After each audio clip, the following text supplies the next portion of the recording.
கிறிஸ்துவுக்குள் பிரியமானவர்களே, உங்கள் யாவருக்கும் ஆண்டவரும் உலக இரட்சகருமாகிய இயேசுவின் நாமத்தினால் வாழ்த்துதல்.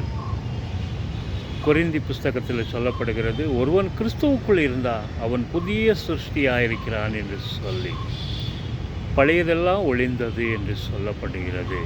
பழைய பாவங்கள், அக்கிரமங்கள், அநியாயங்கள், மோசங்கள், வஞ்சனைகள், பொய் பேசுகிற காரியங்கள், எல்லா விதமான காரியங்களும் கிறிஸ்துவுக்குள் வந்த பின்பு மாறிவிட வேண்டும்.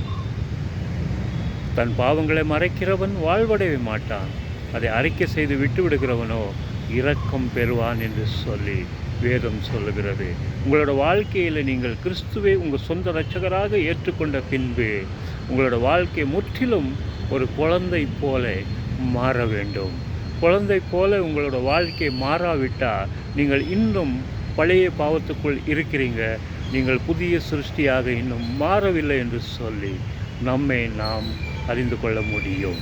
ஆமேன். அல்லேலூயா.